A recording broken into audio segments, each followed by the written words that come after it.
नमस्कार, आप देख रहे हैं डीपीपी न्यूज़। एक बार फिर हम गाजीपुर बॉर्डर पर बने हुए हैं। किसान आंदोलन पर भी हमने बात की है। अब एक बिल आया है जो सरकार ने सारी पावर है वो प्राइवेट कंपनियों को ही दे दी है। लगातार कहीं ना कहीं बेरोज़गारी इससे बढ़ने की संभावना है और रोज़गार तो वैसे था ही नहीं।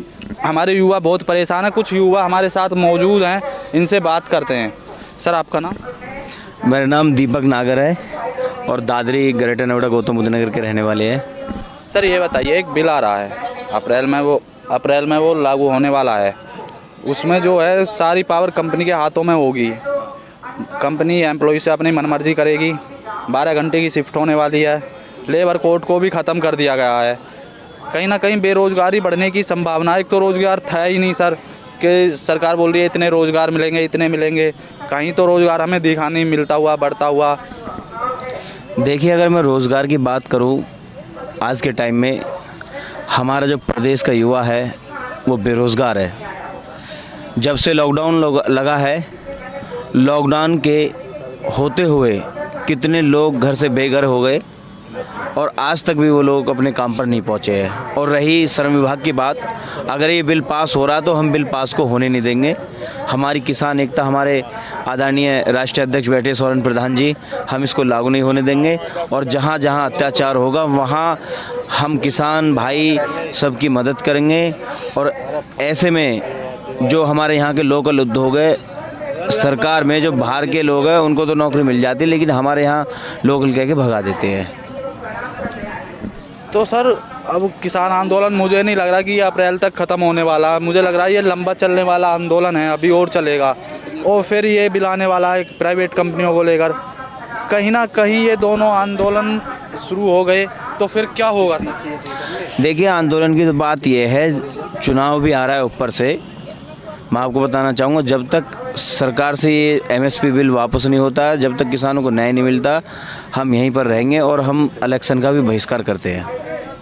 नहीं सर, ये बताइए, अगर दोनों आंदोलन मिल गए, उधर प्राइवेट कंपनियों को लेकर जो एम्प्लॉय हैं वो भी आंदोलन करेंगे, किसानों का आंदोलन देख के क्यों उनकी नौकरी को खतरा है। और कहीं ना कहीं सैलरी केस आते हैं तो वे अपना लेबर कोर्ट में केस कर सकते थे, लेकिन उनके हाथ से वही पावर छीन ली जा रही है सर। नहीं, ये आप बात ठीक कह रहे हैं, लेकिन जो दोनों आंदोलन है, ऐसे तो आज भी हमारे तमाम जो ज़िले हैं उनमें अथॉरिटी पे, नगर पालिका पे जो मजदूर है वो अभी भी प्रोटेस्ट कर रहे, धरने प्रदर्शन दे रहे हैं। लेकिन ये किसान आंदोलन है, देश का सबसे बड़ा आंदोलन है। देश का नहीं, एशिया का सबसे बड़ा आंदोलन चल रहा है। और जो हमारा किसान, जो हमारे देश का किसान है, अन्नदाता, जो सबका पेट भरता है, आज वो रोड पर पड़ा है। तो सबसे पहले तो हमें यही देखना, उसका तो हम देख लेंगे। उसमें तो हमारे और भी दल है, जो अलग अलग पार्टी है, विपक्ष है, उस चीज़ को वो भी मुद्दा उठाएंगे जाके। लेकिन हम फिलहाल इस किसान आंदोलन में रहेंगे और जब तक चलता रहेगा यहीं पर रहेंगे। जो प्राइवेट कंपनी में जॉब कर रहे हैं वो भी तो किसान के बच्चे हैं सर, मिडिल फैमिली के लोग हैं वो। हाँ, ये बात है कि किसान, सब किसान के बेटे हैं। आप बॉर्डर पे चले जाओ, वो भी किसान के बेटे हैं। लेकिन ये तो हम जो अब हमारा इसका बदला तो हम जब ही ले सकते हैं जब 2022 आएगा। इस सरकार की तानाशाही है, ये सब निजीकरण करा रहे हैं। और अगर कोई आवाज़ को उठाता है तो उस पर केस मुकदमा दर्ज हो जाते हैं, उनको गिरफ्तार कर लिया जाता है। कहीं ना कहीं मुझे लग रहा है, और आपको भी लग रहा होगा, कि ये जो आम जनता पे एक आरा चला दिया जा रहा है। जब पेड़ काटते हैं ना, मुझे लग रहा है आम जनता नहीं, आज प्रदेश के तमाम जो मजदूर है, गरीब है, नौजवान साथी है, चाहे वो किसी भी वर्ग से आता है, वो सब आज तक परेशान है। और जब से कोरोना लॉकडाउन लगा, उसकी मार अब तक भी है और अब तक भी वो लोग उठ नहीं पाए हैं। आज प्रदेश में हर कोई पीड़ित है। हमारे देश का युवा आज पीड़ित है हर तरह से, चाहे वो किसान हो, चाहे वो मजदूर हो, हर तरह का लोग है। बहुत बहुत धन्यवाद। आगे चलते हैं। सर, आपका नाम? मैं धर्मपाल प्रधान,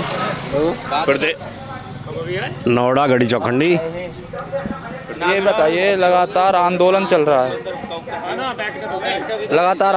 रहा है और इसमें कहीं ना कहीं अब ये एक बिल और लेके आ रहे हैं सर, प्राइवेट कंपनियों को लेकर इनके हाथ में पावर दी जा रही है।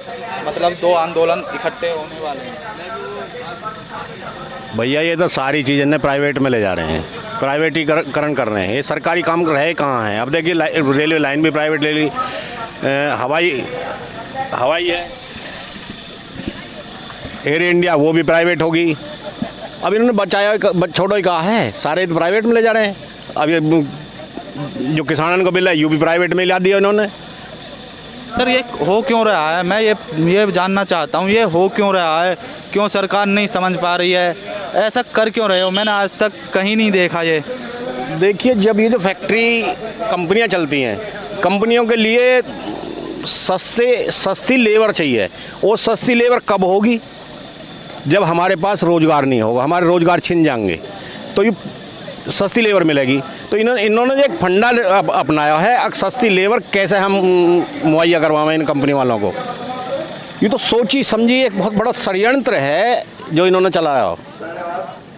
सर ये षड्यंत्र क्यों रचे जा रहे हैं? षड्यंत्र, अरे एक बात बताओ, षड्यंत्र न्यू रचे जा रहे हैं। अब जैसे कृषि बिल लाए हैं, उससे पहले शिक्षा बिल लेकर आए हैं, प्राइवेट सारी शिक्षा प्राइवेट कर दी, सरकारी शिक्षा ख़त्म।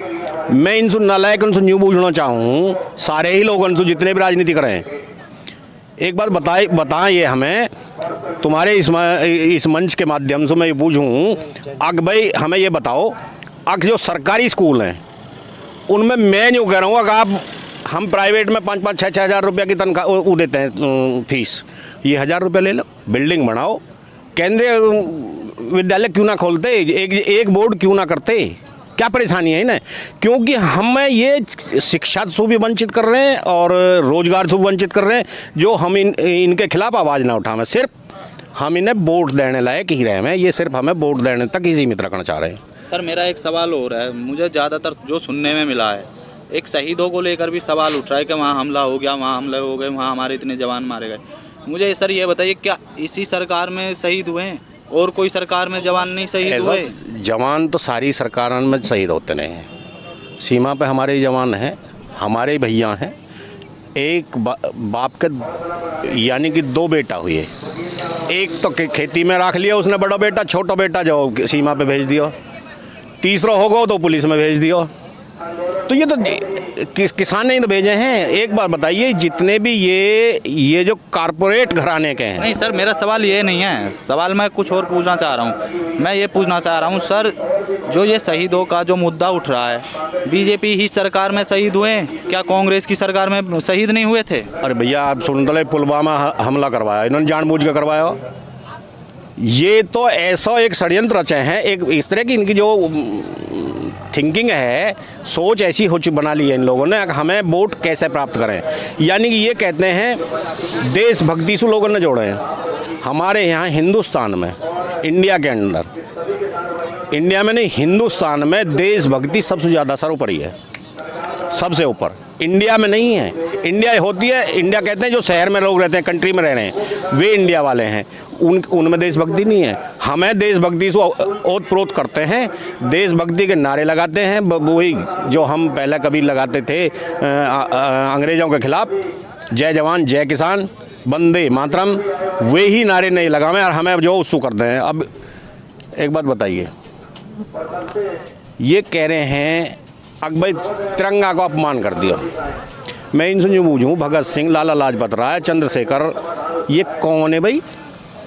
ये भी तो पंजाबी है, सरदार ही तो लोग हैं। सबसे ज़्यादा अगर देखो उठा के जो बलिदान दिया देश के लिए, वो सरदारों ने दिया। यानी कि 1447 की जो लड़ाई स्टार्ट, क्रांति जो हुई 1857 मेरठ में हुई, ये इधर से ही चली है।